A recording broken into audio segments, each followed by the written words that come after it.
Hey everyone, this week on the podcast we have the throwback of all throwbacks as we're running the very first interview of the Cat and Cloud podcast with Charles Babinski. We thought it'd be fun to go back and listen to this conversation around the coffee industry and barista competitions with the hindsight of almost 10 years, as this conversation was full of things like where the industry was at the time, how it had changed from where it used to be, and some tidbits about where they thought the industry was going. So we thought it'd be really fun to listen to the episode and just compare it to where things actually have ended up. This is the full conversation, so it's a long episode, but as I said, it's full of awesome little insights and tidbits. All right, enjoy this throwback, and we'll be back next week. Hello, Charles. Hello. Happy to be here. Thanks for coming. Charles, I'm pretty sure most people listening to this know who you are, but for those that don't, give us the quick rundown. Who are you and what do you do? Well, I'm Charles Babinski. I am the co-owner of two coffee shops in Los Angeles, California. One is called G&B Coffee, and one is called Go Get 'em Tiger. I'm also the reigning You're Barista that. Championship. Yes, you are. Champion. He's reigning. Champion of the America. Second in the world? Second in the Second world. in the I world. mean, that's a Yeah. big deal, my friend. That is a big deal. He's all, I don't want to be. It's pretty fantastic. It's fantastic. Let's clear this up just right away. G&B Coffee, Go Get 'em Tiger, two different names. Yep. What's the story behind that? Well, when we were starting out, we wanted to have one company that was a representation of us, right? It's our last names, Glanville and Babinski. It is, it's an opportunity to try interesting things, do stuff that's kind of R&D and figure it out as we go and follow our interests and passions, even if they might not always work out, And so having a place that's a little bit more rough, a little bit more eclectic, but we also wanted to have an opportunity for something that was always going to be accessible, always going to be about having like a finished product that we wanted to share with people. So having those two different shops and those two different concepts or ideas allows us to take advantage of every opportunity that we have. If sharing good coffee means having something that everybody can get into and that's always going to be accessible, there's Go Get 'em Tiger. And if sharing great coffee means something that is a little bit more out there or a little bit more interesting or, a little bit more of a representation of what we were super excited about at the time, Yep. G&B. Oh, that's actually interesting for me because I go to both and I find them both great, but I didn't know that was the specific focus. Yeah.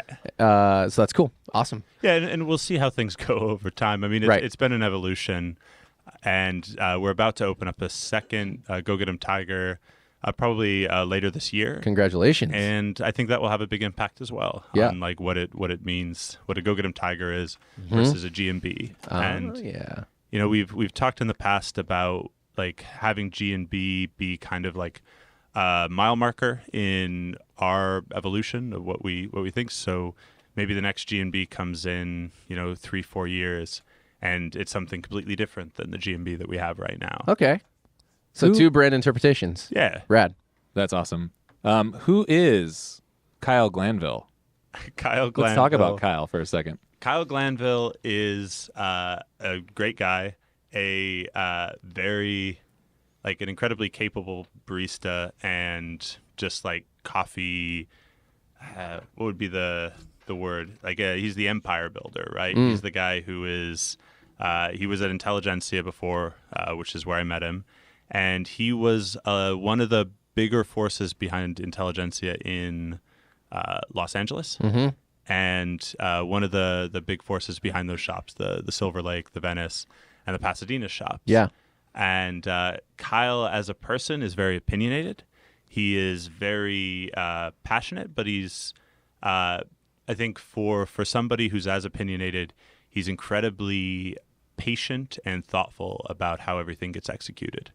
So, it's a perfect person for a business partner because he is all about the finished product. He's all about, what it practically takes to get something good done. Yeah. He's like the operations visionary guy. Yeah. Rad.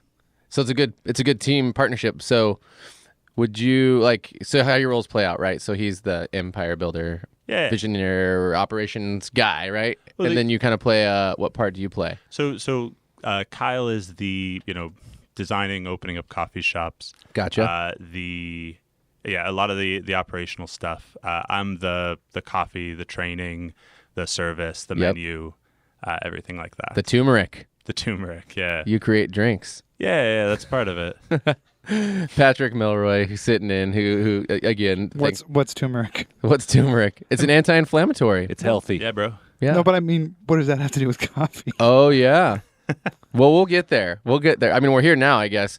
Charles creates drinks. He's a creative mind, and I've actually wanted to try this thing, and I see it. It's there's a turmeric beverage that you created. Oh yeah, we have a so we have an almond macadamia milk that we make Right. in the shops, and it has been one of the it's turned into sort of one of the cornerstones of what we do because it's so popular, and it's a lot of work. We make it every day because you kind of have to, and from that we have made almond macadamia cappuccinos. We do a nice latte with it that got a lot of press, and that is probably our most popular drink.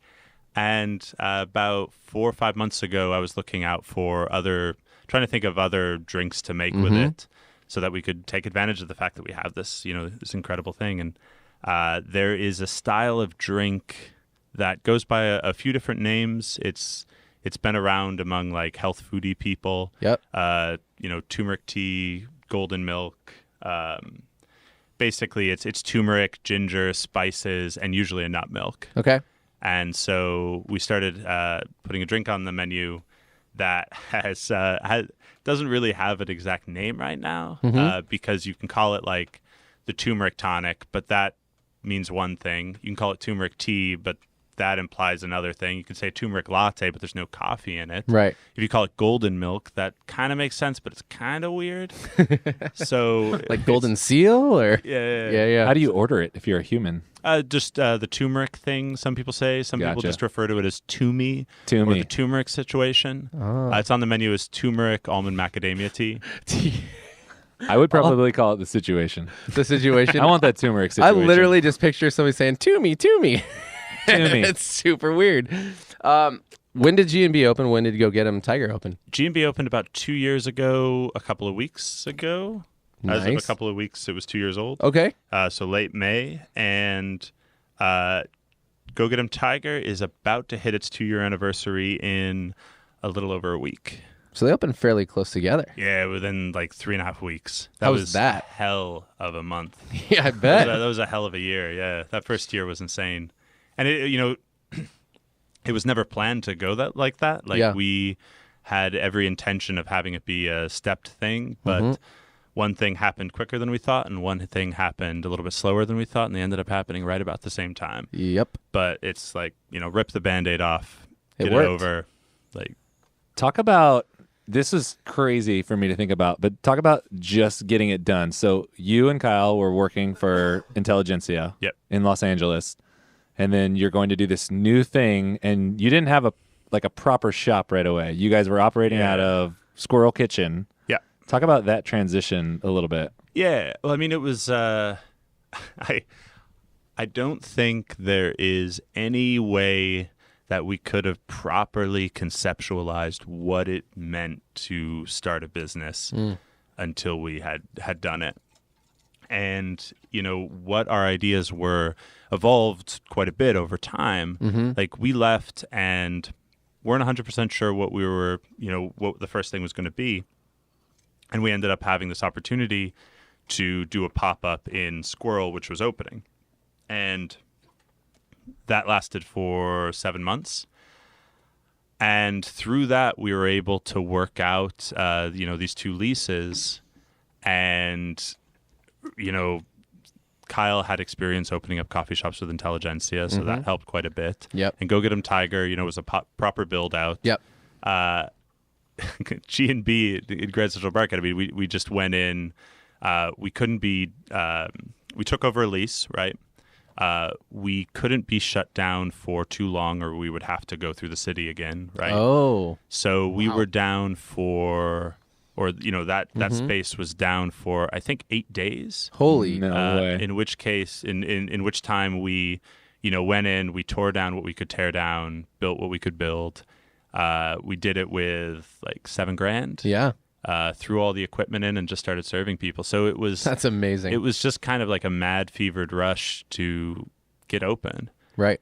And once you're open, like you can figure out a lot of stuff. And ideally, you figure out as much as you can before you open. Of course. But man, just being open and getting it going is the biggest deal. Yeah, being against the gun like that probably would have been pretty, well, obviously intense, but fun maybe. For me, it's like, I mean, you have no choice, right? So do you like just put it? Yeah, psychotic. But then you're like, I mean, for me, I'm like, well, I'm doing it. Like I have no choice. So what do we do? Like, how do we do this? I'm like, we're gonna open. I also feel like in some way, at least for me, this is how I viewed it from the outside, is there's like this is a little bit of like a breath of fresh air. There's two guys who just love coffee and doing stuff, and they're just gonna do it. They're gonna open it up and find success with it in the era of $1 million build outs and like teams of designers. Not that there's anything wrong with that stuff, but I mean, I would say like we love coffee, right? But I think more than anything, we love service and we love like coffee retail. And, to do that well, you just need two guys in a bar. So that's pretty much what we started with. Right. And that's what drove us to wherever we've gone. was it so scary to leave Intelligentsia? No. Not for me. I mean, it was, I think I'm a little bit atypical in the sense that I've never really labored over that sort of stuff. When an opportunity's been presented to me, I kind of know if I'm going to do it or not, even if it's like stupid or dumb or Oh yeah. terrifying. So it's just like, when Kyle brought up the idea of opening up a shop or, striking out and doing our own thing, it was like, oh yeah, all right. Yeah, that's the thing I'm going to do. Well, if that's the case, I'm not going to stick around here, Right. Yeah. No, I get that. I mean, in a similar way, when the opportunity came to go to Verve, it was literally snap decision. It was like, do you want to go and do this thing? And it was like, yes, that's what I'm supposed to do. Yeah. I know. And when it was time to go from Verve, it was the same thing. No, that's right. There's some things came together. It's time to go do something different. And I've totally identified with that. That's kind of cool. Yeah, and you get to you step into this whole other world and this whole new adventure, and you get to find out what it means. Like I can look back on opening up a business, I can look back on all of the things that have happened in the past 3 years, and I'm all the wiser for it. But there's no way I could have any of that understanding or wisdom before actually doing it, and that's perfectly fine. Right. Did you feel confident? This is something we've kind of talked to. We talked to Ian about, and we just kind of mentioned Ian Levine in one of our previous episodes.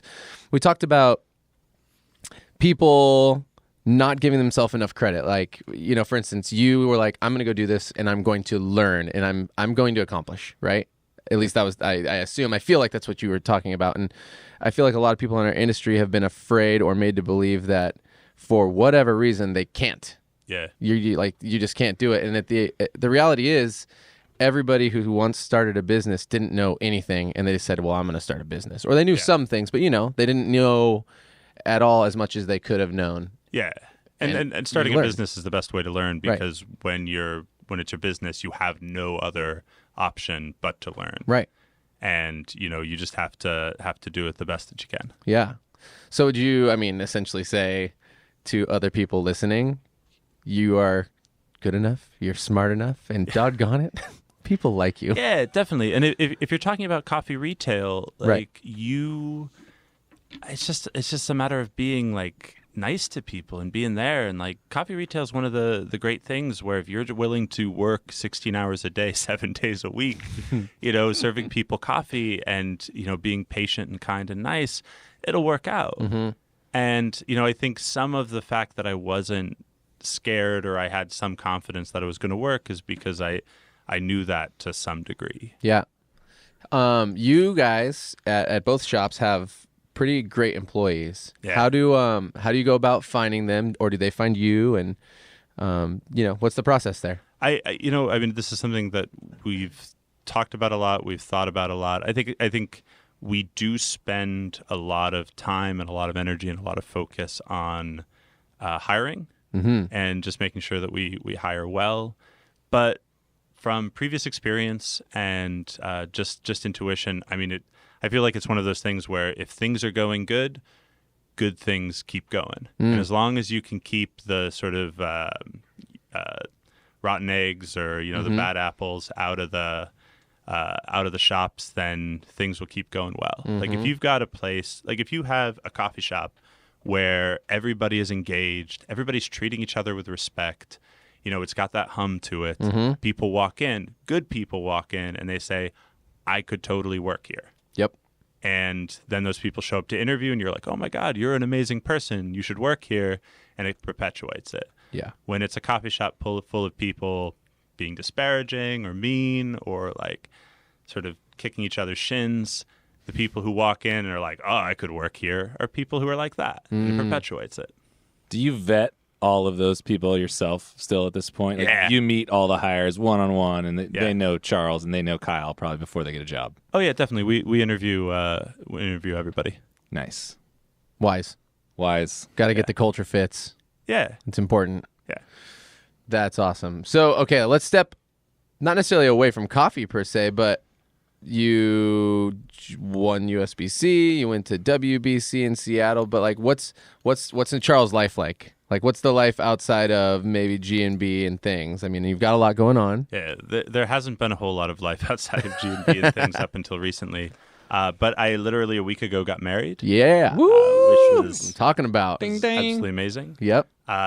There is a baby What's on her the way. name? Oh, her name is Natalie. Great and I met her because she was a customer at Squirrel at the pop-up a long time ago. Beautiful. So good things because of G&B in my life.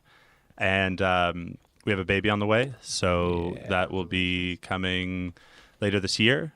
And yeah, I mean that's like a lot. Yeah, it's that plus fantastic. the shops, and it's been a weird year because pretty much from the beginning of the year, I knew exactly what was going to happen. And it's just been getting to ride that roller coaster through competitions, the wedding, and the baby. Where was the wedding? The wedding was in the Berkshires, Okay. in Massachusetts. Wow. Yeah, it was beautiful. I've never been out that way. Anybody very here? green. Yeah. Never been there. It's very green. I've been there. I'm Yeah. unfamiliar. Well. It's green. Yeah. But yeah, it's awesome, and it's been intense, and it's a lot, but it's exciting. And I think in the same way that we talk about like opening up a coffee shop, and making that leap, actually having done that. When you meet somebody who's just like clearly the most lovely person, you're like, oh, I get to do all these things with you. You just want to do them. Yeah. And you want to like jump into that adventure. You want to run in and just start making things happen. Rad. Yeah. Well, congratulations. That's really awesome. Thank you. Goodness gracious. Okay, so USBC. You've done it. You've done great at it. You won this last year. Yeah. Things that people always wonder. So, and I actually fully wonder this because you won and you've been to that final tier a bunch. What kind of feedback and adjustments have you made maybe over the years, but even more specifically, like from this last run? Like you won USBC, but they're not just going to leave you hanging. It's not like you did a great job, you won, don't do anything for WBC, just keep it the exact same. Or did they? It's super hard because if you win, by definition, there's not a whole lot of feedback they can give. Okay. And when you get to that point, it's really just how it lands. Okay. Like there's some general feedback where they can say, realistically, the judges that you're going to get at the Worlds might not have the same, sort of understandings of American culture, of coffee culture. There might be some issues, especially if it's more verbose with having judges who don't speak English as their first language. Right. But I've, generally my experience was pretty good with that. But overall, it was small suggestions or, small observations. Yeah. Nothing super big. And, the changes that I made going from the Nationals to the Worlds were relatively minor, and they were things that I knew that I needed to address. Okay. Just from having time with the routine. Gotcha. Do you feel like there was any, I guess, politics, I guess is one way to put it, but it's like the people in the U.S. want you to win, and the people in the U.S. who know how the world's, you kind of mentioned it, right? How they would judge and they would appreciate or not appreciate certain parts of your routine. Like, did they say that? Like, how did they say the coffee should or maybe would be different? Like, how they approach the coffee judging? You know, were they like, was it a lightness thing? Was it a like what would have taken it over the top? Yeah, like what would have taken it over the top? You know, I don't know how they approach like it. After the WBC or no for you. For I'm saying from because you said that potentially they at the Worlds would judge it differently than us and than our American culture. And then in my experience, and this might have changed over time. I always felt like, especially with my experiences helping out Mike when he competed in the Worlds, that the more conceptual routines had fared better at the Worlds than at the U.S. Okay. That's Mike Phillips, by the way, for anybody who doesn't know who's listening. Mike Phillips. So I had a feeling that if anything, like I was probably on the right track as far as the WBC stuff goes. I'd forgot that you got to work with Mike, and did you learn a lot through that? Oh yeah, totally. Yeah. Learned a lot about just experiencing WBC, experience competition, and for anybody who knows Mike, like he is a great guy at doing everything that he has to do to make something cool. Yeah. And he was, I think he's still kind of the gold standard as far as barista competitors go. Mm-hmm. Yeah, so Mike, if anybody doesn't know, 2-time United States barista champion. He's a heavy hitter guy. Yeah. All 3 portafilters. All 3 portafilters. Portafilters. The stuff that blows minds. It's like 3 portafilters and then the buttons. Yeah. How do you approach training for this stuff? Are you neurotic and intense, or are you, For the barista competitions? Yeah, like if you say you competed for so many years and did well, more consistently than most people will ever do. Like you ended up in the finals tons of times, and then you win, and now you're going to the World Barista Championship. Like, what's going on in your mind? I mean, bear in mind this is a year where I had a wedding and a baby coming. Like my mind was small potatoes. Well, and also just 6-7 years of competing and being around barista competitions. Like I've learned and I've done a lot of the stuff that I need to. So in the past, I'd say 2 years, the training has been a little bit more subdued than it was previous. There's definitely like I'd say this year. So usually I have some kind of starting point for a routine that is what I build off of. Yeah. Right. And like 2 years ago, I really wanted to pull all of my shots right at the beginning and treat espresso as just a raw ingredient in relation to all of the other things that I was doing. So I had that as the idea. I knew that I wanted to talk about service, and that was the foundation from which the routine grew.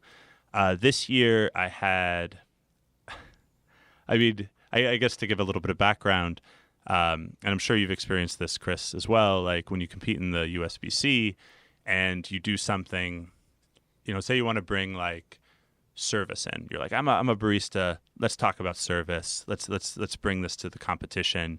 And you rack your brain and you beat your head against a wall trying to figure out how to relate it to this very specific format of 15 minutes in front of 4 judges, right? Mm-hmm.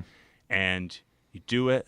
And you do pretty well, but you don't kill it. And you talk to the judges, and they say, "We just wanted to learn more about the coffee." Yeah, right. We just wanted more coffee information. We want you to tie it more to the coffee. And it's okay. So okay, all right.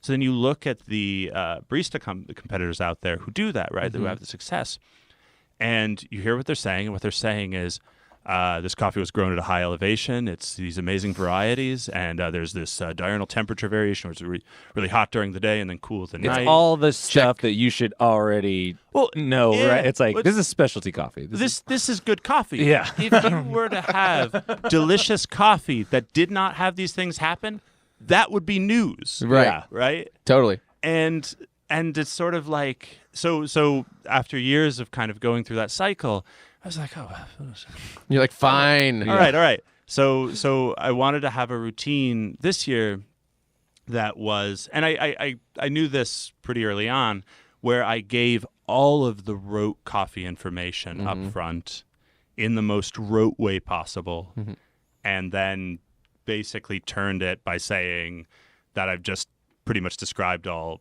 specialty coffee from this part of the world. And at the same time, use that as a way to segue into sharing a coffee that for me is like the most defining coffee for my love of, what a coffee can be, which is these Ethiopias, which often are like pretty shadowy as far as where they come from and what's in them. But are still like absolutely amazing. So somehow, somehow. So the goal this year was to, make this point, or to convey this idea. Or maybe it started off as a little bit of an annoyed idea, right? And then you sort of filter that out. You work that out, and about the rote coffee information, and at the same time get to share this coffee that you can't give any information about, but is perfect. Right. It's so good. And it's the exact fucking coffee that you would want to share with somebody if you were to have 4 people sitting in front of you and you wanted to share the best coffee possible.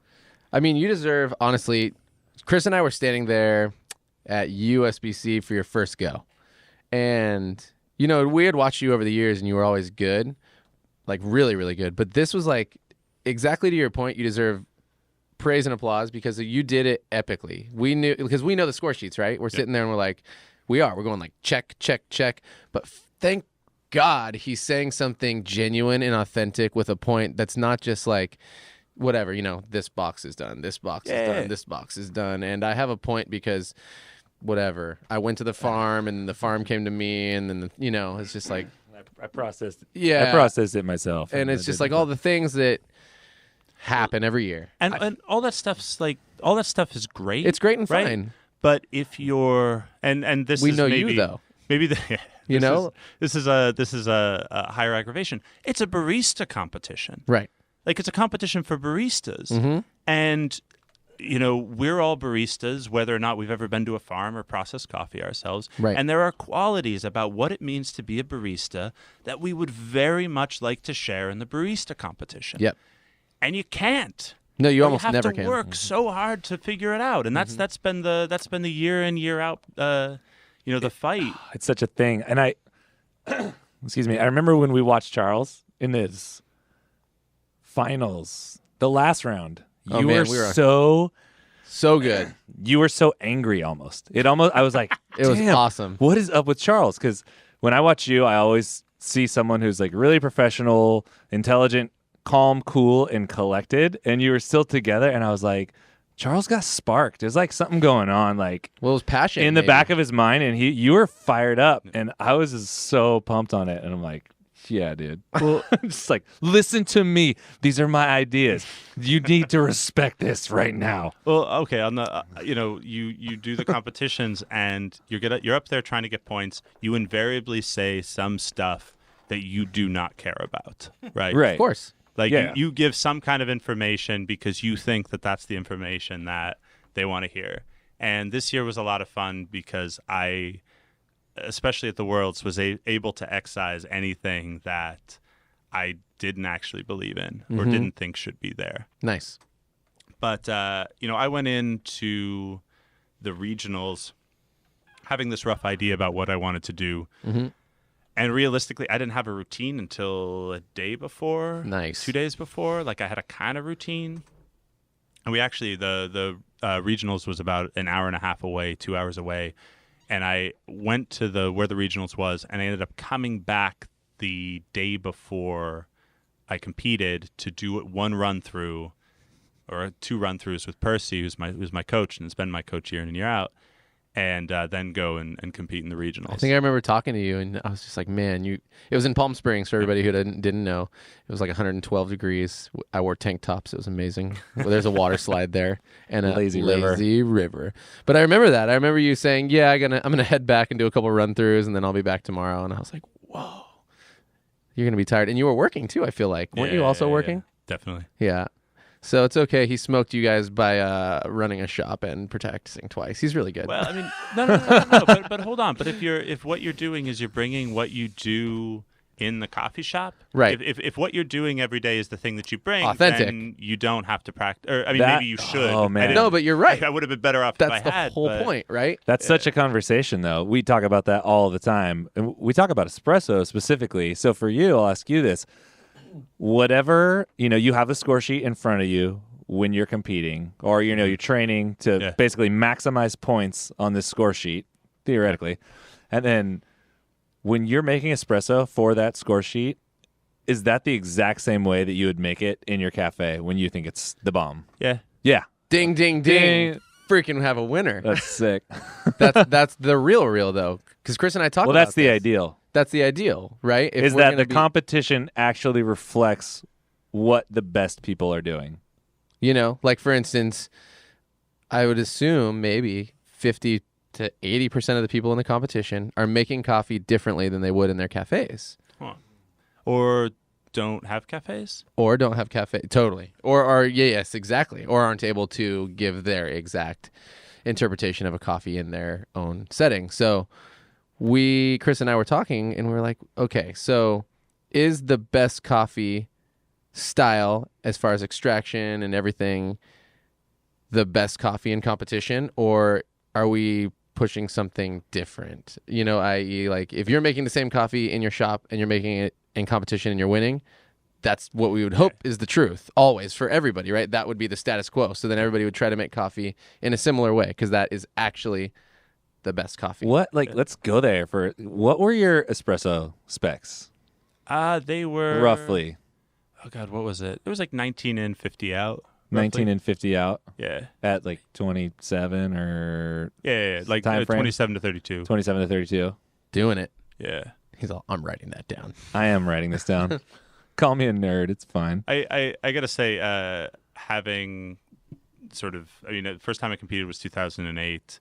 They've done a really good job of getting the judging for espresso way better, and they're really open minded, and as long as you can, it's probably not perfect every single time, but as long as you say exactly what it is, they're generally pretty good about giving you the benefit of the doubt and following the experience that you're asking them to follow, as opposed to bringing their preconceptions in.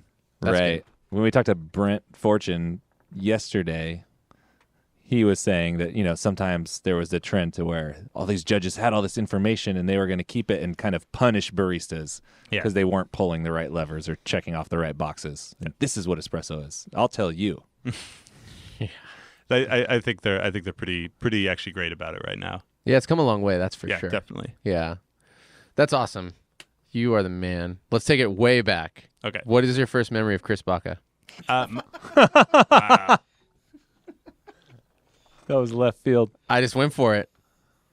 All right. So I came up in coffee in the Midwest, and the West Coast was a foreign world for a really long time. Now, I love the West Coast now, and I love all of the people and characters of the coffee community on the West Coast, and this is my home. Right. But when I first learned of Chris Baca, I was a barista in Chicago, and I think it was it would have to be 2008 when you smoked the regionals. Yeah.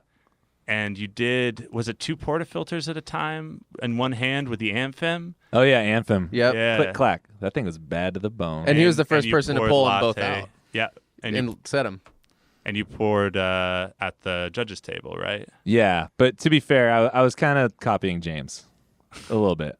James Hoffman. Yeah. James Hoffman. The James Hoffman. He's so sexy. He is. Great guy.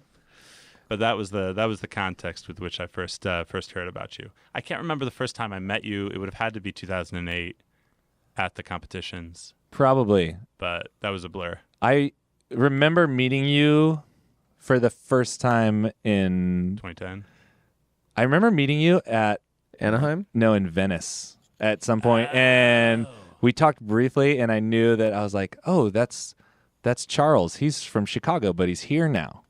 What is he doing here? There was a buzz about you for some reason. Well, you were very charismatic in competition. I remember that was what I heard, and then the first time I saw you was at competition in Anaheim. Yeah. Well, and it was a thing, right? It's like, Intelli got a new educator. There's a new educator on the West Coast. Yeah, It's Charles. And Intelli had some clout, has clout, but yeah, I mean, back then there was like a lot of buzz around Intelli and superstars. A lot of people came out. It was a really great time for intelligentsia. It was. And a lot of people used it as a springboard for other great things. Yeah. And if you look at a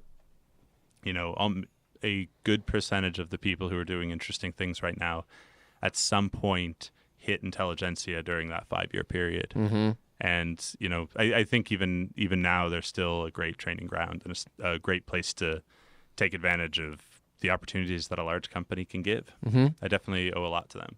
Yeah.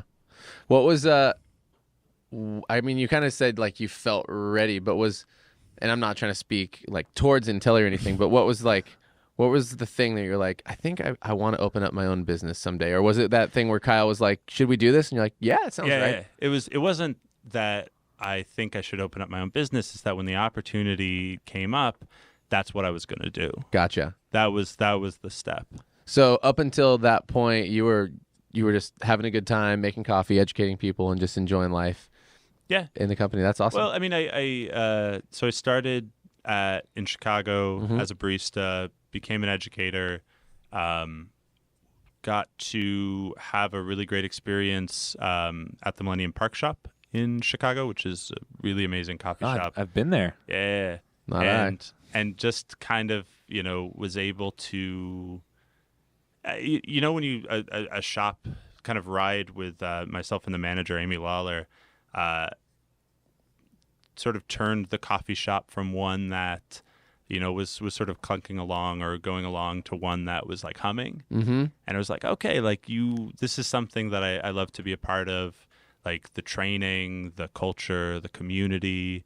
And there was when Chris decided to step down as the educator at Venice, there was an opening, Chris Owens. Yeah. They had an opening, and I think it was right after Anaheim or right after London, I think after Mike won. Mm. And when Mike mentioned it to me, I was like... And that was 2010. 2010, yeah. And Mike mentioned it, and it was like, oh, yeah, that's what I'm going to do. Like I'm going to go to Los Angeles. The first time I'd ever been there had been like a year before when I'd taken a trip. I'd never been to the West Coast. Grew up in Colorado, but had never been west of Colorado in my life. That was my next question. Where'd you grow up? Family's from the East Coast. Okay. So, I've been living in Chicago for 4 years. Chicago's a great city. It's definitely like a city, hardworking, Midwestern vibe. Terrible winters, the whole thing. Come out to Los Angeles, and it was probably like March or something, right? And I remember getting picked up from the airport. I was with Stephen Morrissey, and Tim Stiles picked us up. Oh, because he almost worked there for a while. Yeah, he opened up Venice. Yeah, love that guy. And we ended up like going to Abbot Kinney, right?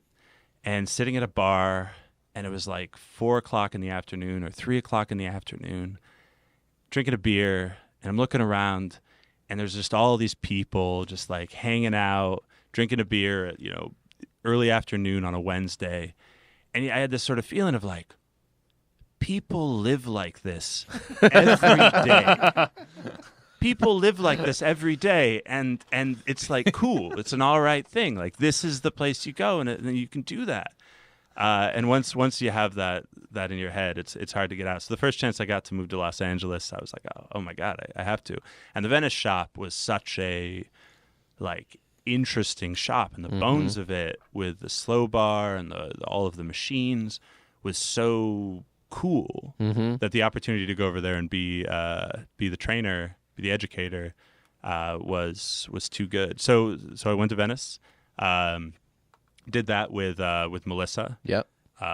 Who's one of the best. And same thing, like the coffee shop, by the time I left, it was like one of the most interesting, strange, exciting, cool coffee shops that I've had the honor of working at.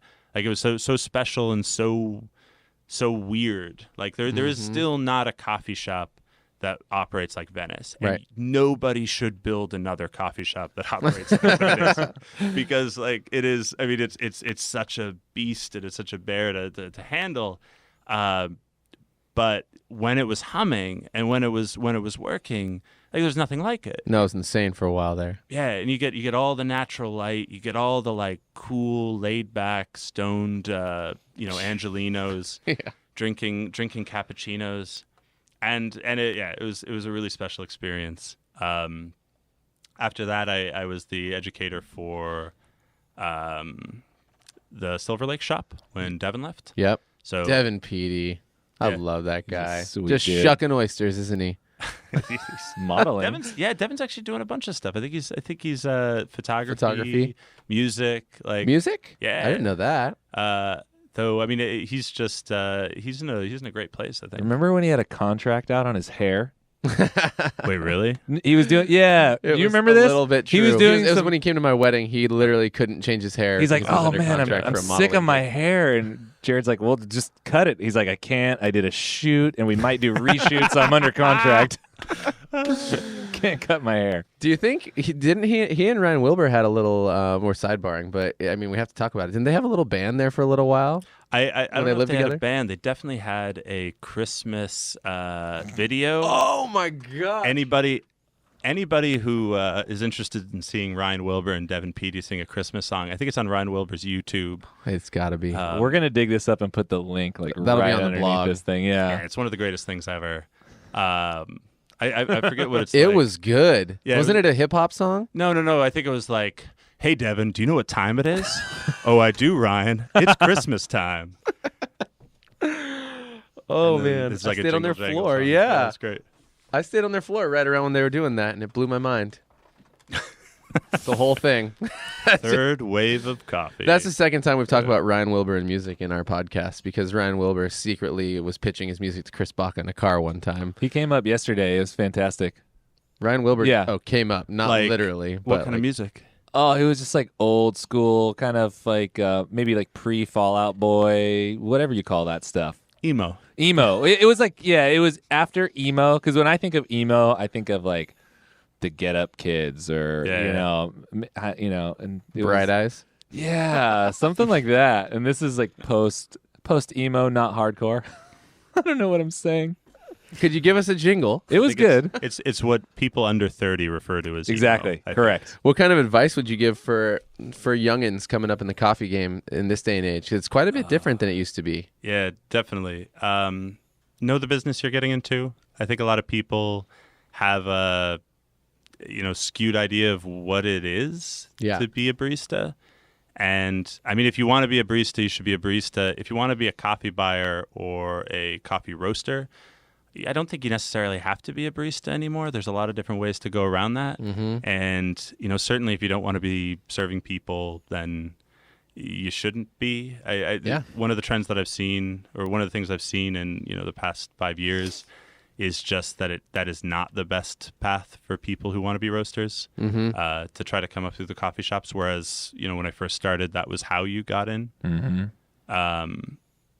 I think, another one is that for people who are stepping into the coffee world, they look at, I think you start Googling around specialty coffee, and you get to the Matt Pergers and the James Hoffmans of the world, and you look at those people and soak up everything they do. But realistically, if you want to be great at a coffee shop, we don't need another Matt Perger or James Hoffman, though they're amazing. Like, look at the people who are managing coffee shops that are successful. Look at the people who are there doing the dirty work every single day. And whereas like that information, that techie information about TDS and extraction percentages and particle size distribution is good and it'll help get you to places, realistically, in a coffee shop, that's what you do with the 1% of your time after you've done the 99% of the work. No doubt. And if you don't love the 99% of the work, and if you can't, have time for the kindness and empathy that it takes to serve people all day, then you're not going to love the job. So find people who do that. Find people where you can see the powers that they have in that regard. And there are a lot of those people, and they don't get a whole lot of love. And emulate them. Mm-hmm. No, that's good advice. That's real good advice.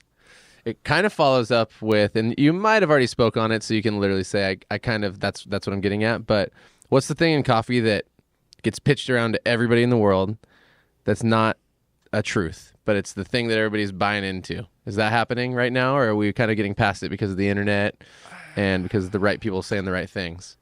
I don't know. Like you're saying, like what are the myths that are bouncing around? I'm kind of saying, like, is there anything hot right now that people keep talking about that's not important, that's taking the focus off what is? I mean, I feel like almost like by nature, the majority of the stuff that we talk about is here today, gone tomorrow. Yeah, it's constantly changing. In like if you were to track the last 5 years, we went from super light roasts being the greatest thing to proper development and people talking about that to, I don't know where we're headed right now, but yeah. Definitely it feels like every year to every 2 years, there's some new idea about what coffee is supposed to taste like. Right. And, I don't know.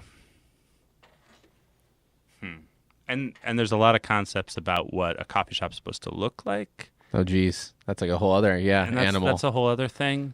I mean, most of those things are based in some sensible, good sense. Right. But they're usually only about 75% true, and they're only true under certain circumstances. I think that if you're definitely on a retail level, if you're in a coffee shop, right, you should avoid, or I think it's sensible to avoid picking up the philosophies of other sectors of the industry. Feeling you wholeheartedly. Yeah, know your audience, right? Exactly. And like I know this is something that I did and I still do, and I don't always notice it when I'm doing it, is that I'm bringing that beliefs about what coffee should be that are maybe rooted in a coffee buyer or a roaster's experience, and I'm bringing them to a coffee shop, and it's falling on deaf ears, or it's completely missing the mark. So super wise. Yeah. So for people in a coffee shop, like as of right now, most of the noise that's happening is not happening from people who are serving, our regular day-to-day customer or right. Regular day-to-day baristas.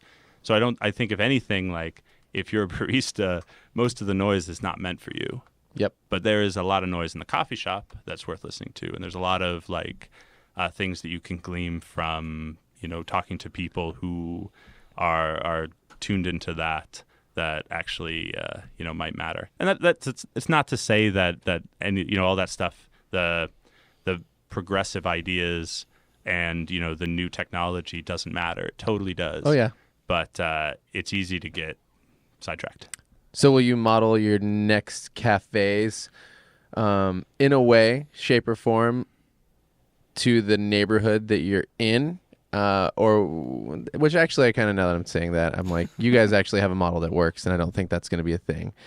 So what do you value in a coffee shop? Like, as a consumer, you're a professional, but you probably also buy coffee places sometimes. What's important to you? I mean, good coffee. Like, just having a place that has good coffee, however it's prepared, is a nice thing. And it's so rare that I get to go out and actually enjoy a full cup of coffee when I go someplace, that to get one that is very tasty is always a nice thing. Definitely being able to go to a coffee shop and get something without any fuss, especially when the barista knows you and you order an espresso and you're getting the whole I'll remake it 3 times. I think that happened a little bit more a couple of years ago than it does now, but every once in a while it still happens. But yeah, good coffee.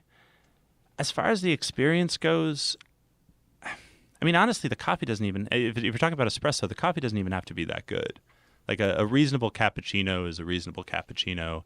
And if the coffee shop is great, like if there is a definitive vibe and it's a good scene, then I'll take an okay cappuccino in a fun place than a like perfect cappuccino in a place that's just kind of sterile.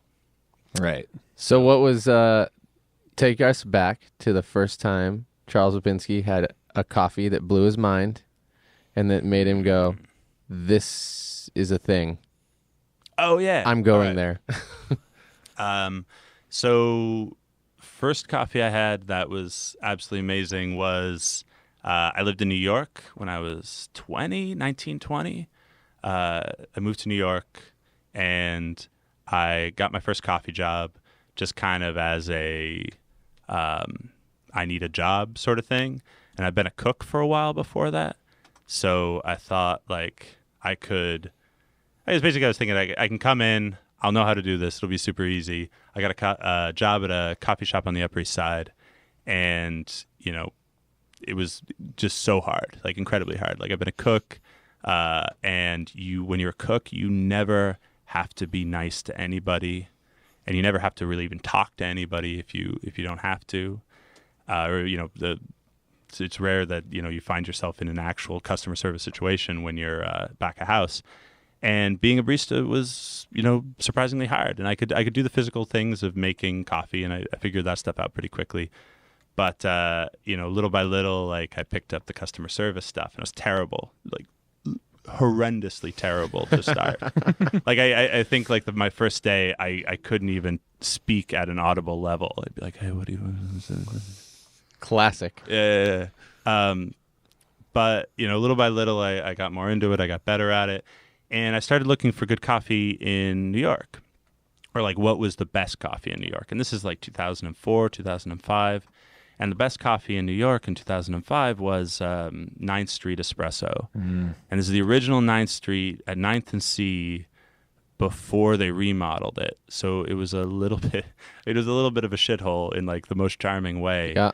And on the weekends, I would kind of wake up a little bit hungover, and I would go get Polish food in the East Village, and then I would walk over to 9th and C, and I'd get an espresso. And it was Dallas Brothers at the time, like the first time they had Dallas Brothers, and then they, cycled through all of the big roasters over the next 10 years. But I remember getting what was probably like a 20 grams in, 20 grams out shot of Dallas Brothers and being like, yeah, hell yeah, all right, I'm into this. 2020 vision. It was going around then. Yeah. I think we were 2020ing on the West Coast at that time too. Oh yeah, Probably. 2020 was a thing. Yeah, it was hot for a while. Not just a show on TV. When we're saying 2020, that means 20 grams into the portafilter and 20 grams of fluid out of the portafilter in the cup, which is comparatively to nowadays, it's very, very, it's a lot of coffee concentrated in a little tiny bit of fluid. It's a very small espresso. It's a very small espresso. Yeah. It's a poignant coffee. We were such jerks. We only pull ristrettos. Yeah, sorry. It's tight, like a tiger. Tiguratura. Tiguratura. Nice tiger back. Good golly. What else we got for you, Charles? You're missing the. So you came a long way. You came up from LA with your great gal Natalie. Mm-hmm. You're missing the playoffs as we speak. Yeah. What's the score? I don't know. We should check that really quick. Is that possible? Patrick Melroy, who has. Hey guys. Yeah, he's kind of our outsider looking in though. Is anything kind of coming to your mind, Patrick, that you would ask somebody as an avid coffee drinker, but not an avid coffee professional, quote unquote? Well, what I keep hearing from Charles is that he's got these kind of increased responsibilities at all these different shops, and as an owner, that I wonder, is that pulling you away from the time on the machine? Even when you were the educator for Intelligentsia, like how much time do you spend in a week, actually on the machine pulling shots for just the Joe Schmo? Like, what's the chance of me bumping into your shop and ending up with like the United States Barista champion just pulling me my morning coffee? Like, what's the real? Well, in the early days, it was a pretty good chance that if you walked into one of the shops, I'd be working behind the bar. There was a period where Kyle and I were we were each opening up one shop, and then we were swapping in the middle of the day and closing the other. So there were long days there. Right now, things are a little less hectic, but I still get 1 bar shift a week at least, which is really important just for being able to keep up. Mm-hmm. And like, honestly, our staff is so on top of it that it's like, it's work, keep it up, like making sure that you can do it with the people who are doing it, 5 days a week. Yeah. And so, yeah, the chances are pretty reasonable on the weekends. And if you go to G&B or Go Get 'em Tiger in the middle of the day on the week, there's usually a good chance I'll be around as well. Nice. Sort of flittering in and out. Yeah, you feel it's important to be able to get on the floor and lead by example. And yeah, I mean, do you find yourself coaching a lot, or is it to the point now where it's kind of running itself and you're just able to just be a presence? I mean, I think the focus comes in waves. Like, there's different things that are the immediate need at the time, and we're actually kind of getting to the point where we're no longer just putting out the big fires that we've been avoiding, right. But we're actually able to say, all right, what are we going to grow? What do we want to develop? We have a really, really amazing managerial staff right now. Melissa Muckerman is the manager of G&B, and Jamie Lau is the manager of Go Get 'em Tiger. She's money. Mm-hmm. Yeah, Jamie's so tight. Yeah, she's the best. And like, so it's like 2 really, really amazing, not just baristas, but like trainers, managers, like people who can make the people around them better. Yeah. And so there's been definitely a little bit of a weight taken off, and there's people and systems in place that things get better on their own. But that said, like, it's still like all of the love and the energy that I get to put in, I still get so much out. And we're not at the point yet where Kyle and I are sitting in the back in the boardroom, like Apple teenies. Yeah, exactly. Making deals.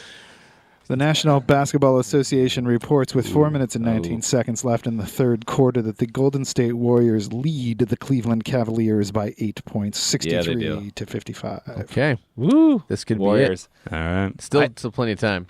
Yeah.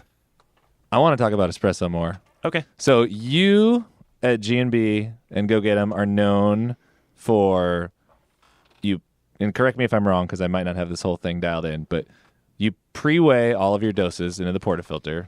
You use volumetric machines. Where do those recipes come from? And if you're a barista that works for you, where is there wiggle room in that recipe? Or are those set by someone and they're just there?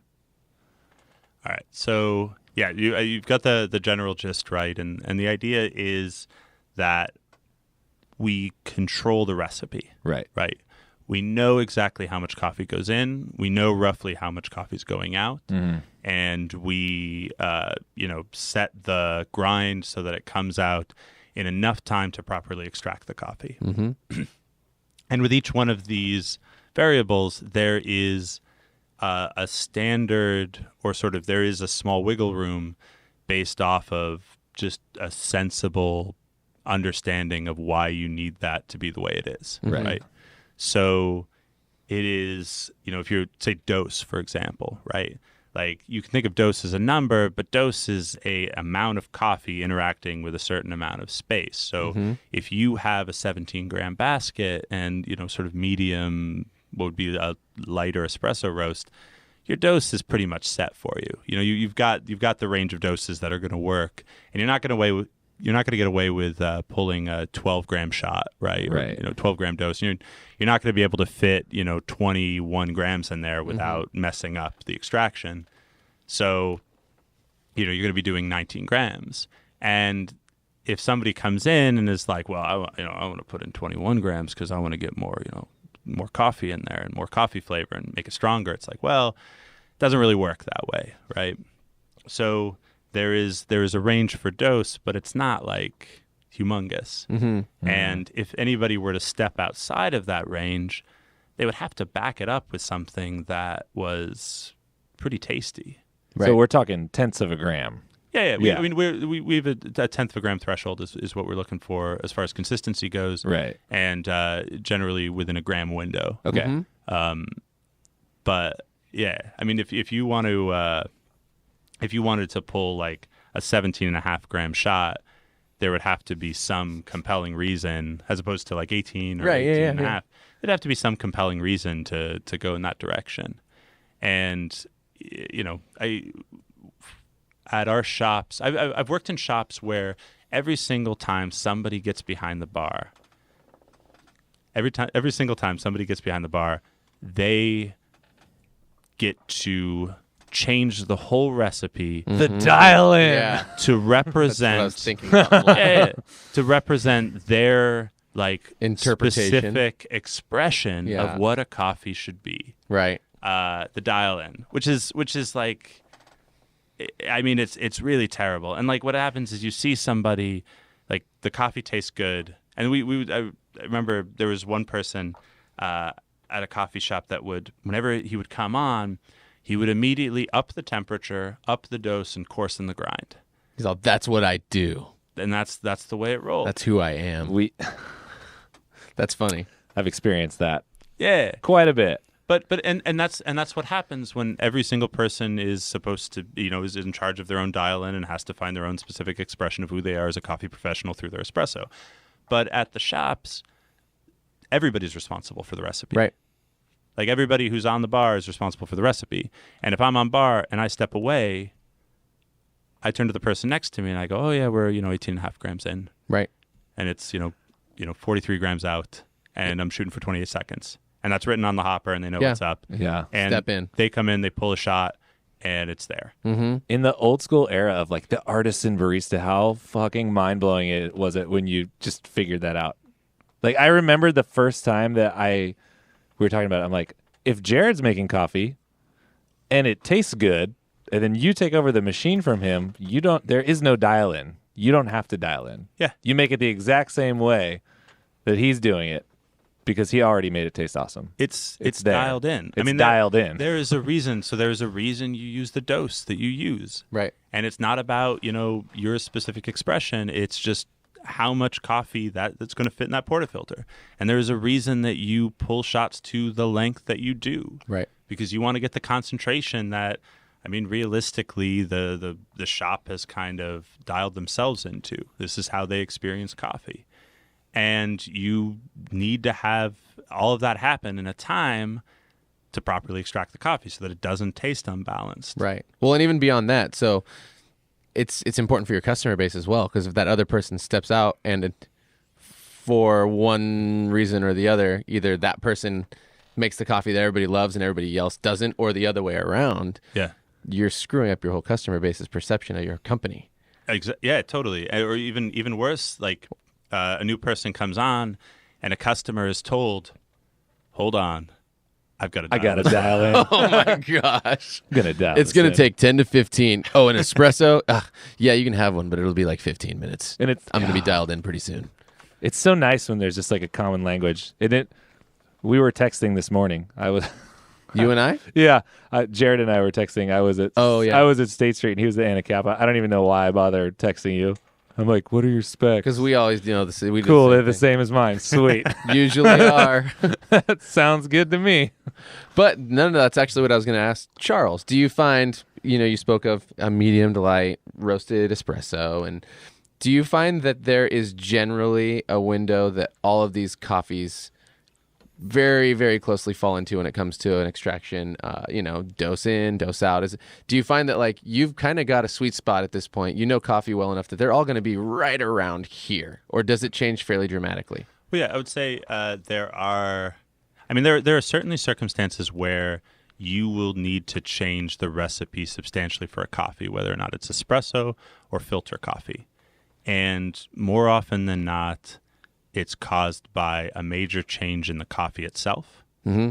And certainly if the roast is more inconsistent, that will have a big impact on it. And if the roasting philosophy is really inconsistent, that'll have a big impact on it.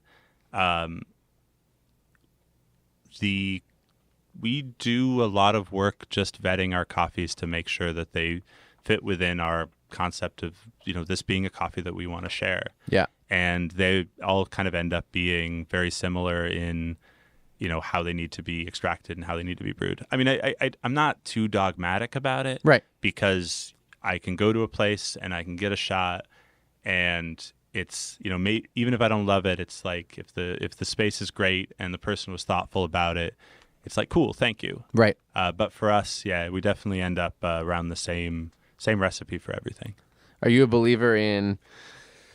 I have, and I spoke on this theory, and it's hard to back up only because nobody's done like a ton of studying, but each coffee cherry picked is its own, right? So like each peach is its own, it's slightly different, even though all these coffees are the same, right? Like do you allow grace on coffee based on it being an organic product? It's like every single coffee bean that goes in there, like there's no way every coffee's going to taste the same, no matter what. Oh, yeah. You don't want it to taste the same. Right. But they might extract similarly. Oh, I'm sorry, even like the same... Are you talking about variations in extraction? I'm talking about variations in coffee? extraction for like, this is all a washed yerg from Conga. Yeah. And, I mean, do you think on that, and I understand, it's like, it's more of a conversation topic than anything, but do you think on that level where you're like, well, we're doing our very best. I do understand that, this shot here that I just pulled, that's the exact same as that shot there, is going to taste slightly different because I'm working with an organic product, and there's no possible way every single coffee cherry is going to be the exact same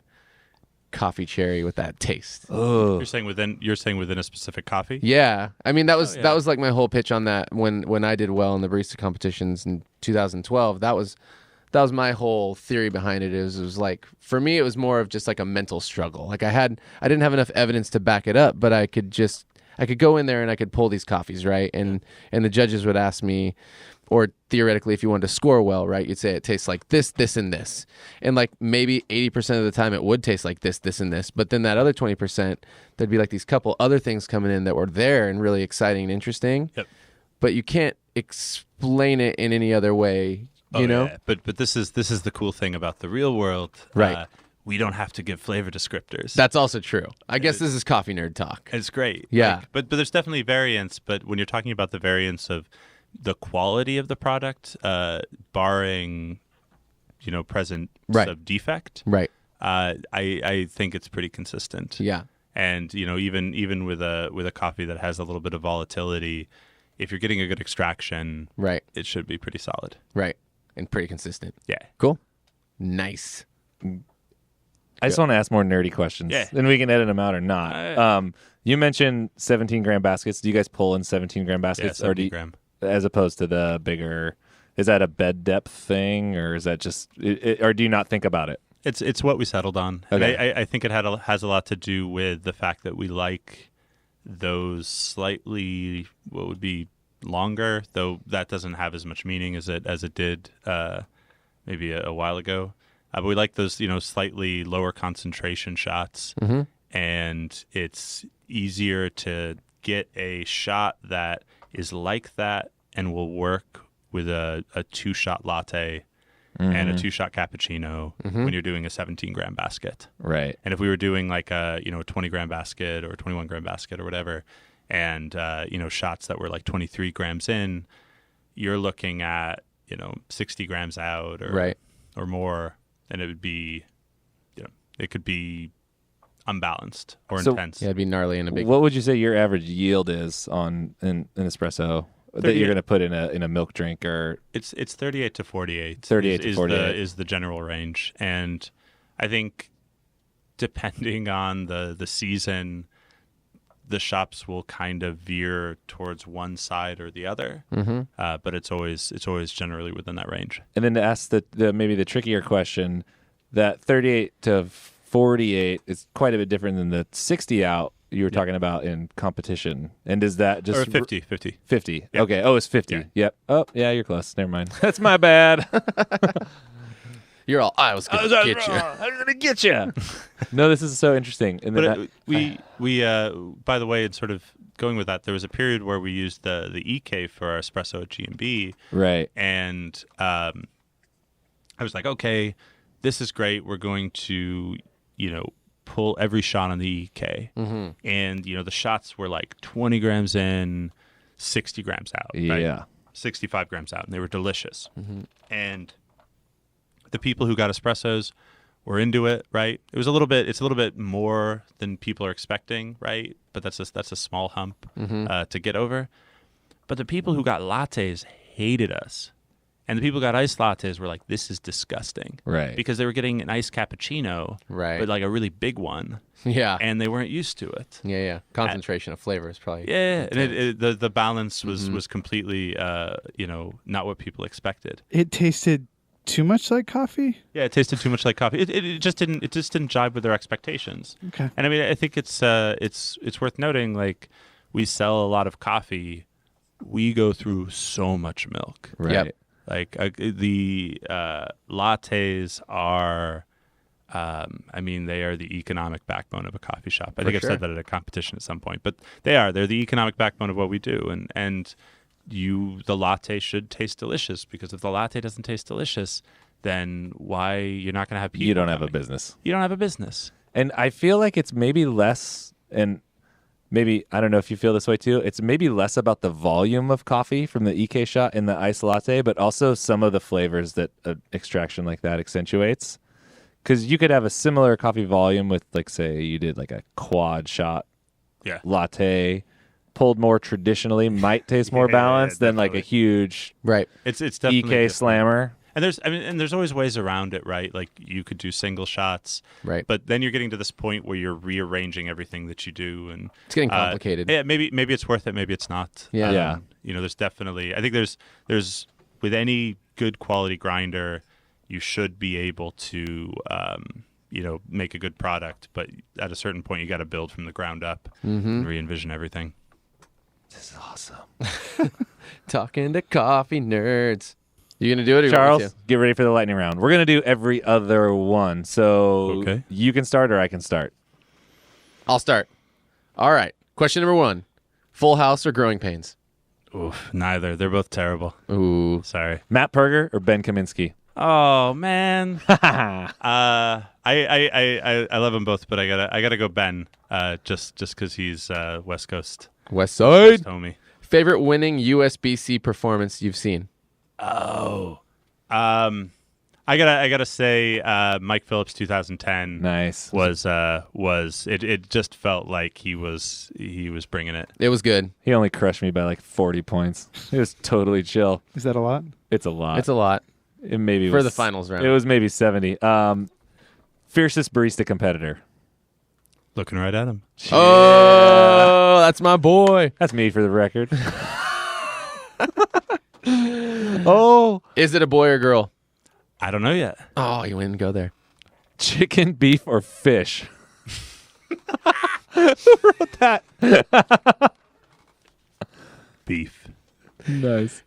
Left or right? Left or right? Right? He said right. He said right. He said right. Favorite city to visit? U.S. or world? World. Ooh. Oh my God. Oh, yeah. The city that I've got the most lovely experiences with that I'd love to go to again is Oslo. Oh, I want to go there too. Yeah, it's I want to great. go so bad. Norwegian. Is love all you need? Not technically. That is correct. Best up and coming roaster. This is a good one. There's a couple that I really like. Roseline in Portland. Mm-hmm.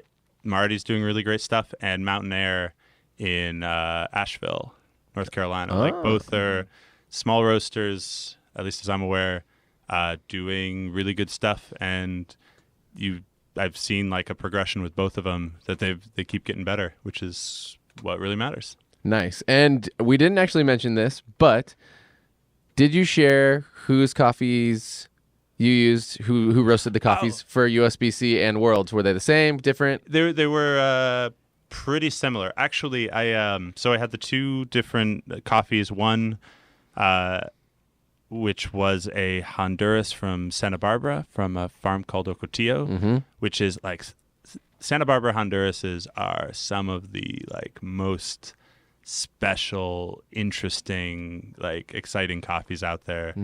Especially right now when like Central America is not having the greatest years that it's ever had. Right. But the Santa Barbara Hondurases are just like on another level.